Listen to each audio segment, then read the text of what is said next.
Bismillah, alhamdulillah, wa salatu wa salam ala rasulillah wa ala alihi wa sahbihi wa man wala.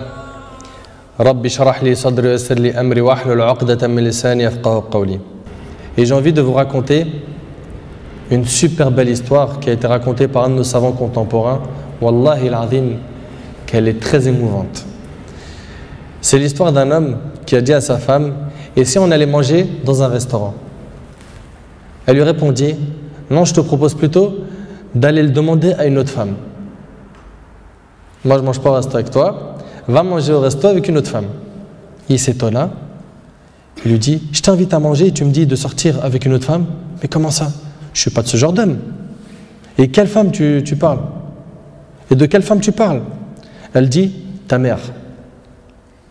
Imagine la scène. Ta mère, je renonce aujourd'hui à ton invitation pour que tu invites ta mère. Ça fait longtemps que tu ne l'as pas invitée à manger ou à se promener, sors donc avec ta maman. Il lui a dit qu'Allah te récompense. Et il a tout de suite appelé sa mère et lui a dit: maman, prépare-toi, je vais venir te chercher en voiture et on ira manger et se promener ensemble. Sa mère ne l'a même pas cru. Sa mère ne l'a pas cru. Elle lui a dit: c'est vrai? Il lui dit: oui, par Allah. Viens, aujourd'hui, on va manger ensemble. Entre nous, billah alaykum. Qui d'entre vous, parmi les frères mariés, a déjà fait ça avec sa mère? Et effectivement, ils allèrent ensemble au restaurant. Et la mère s'est remplie d'amour, de joie et de bonheur. Pour elle, c'était un beau rêve. Peu lui importe la nourriture ou l'endroit où elle était, c'est-à-dire même manger par terre ou sur le trottoir ou dans la rue, le plus important, c'est qu'elle était avec son fils et que son fils était bienfaisant envers elle.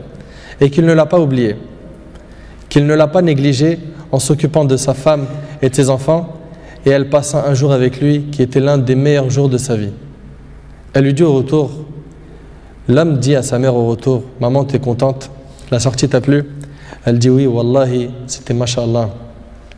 Elle dit: oui, qu'Allah te récompense. Il répondit: Inch'Allah, je le referai. Elle dit: non, Inch'Allah, la prochaine fois, l'invitation viendra de moi. Il lui dit: Inch'Allah. Et des semaines et des mois passèrent. Le frère a été occupé, puis sa mère tomba malade et mourra. Qu'Allah lui fasse miséricorde. Son fils était très triste. Et quelques jours plus tard, il reçut une invitation au restaurant pour lui et une autre personne, et cette invitation était déjà payée. Étonné, il se demanda de qui vient cette invitation déjà payée. Il est parti alors avec son épouse au même endroit où il avait mangé avec sa mère, et là une lettre l'attendait de la part de sa mère. Il y avait écrit: mon cher fils, qu'Allah te récompense, je t'avais promis de t'inviter au même endroit pour manger, mais tu étais souvent occupé. Et maintenant je tiens ma promesse et je t'invite avec ta chère épouse, et je t'invite avec ta chère épouse, qu'Allah vous récompense.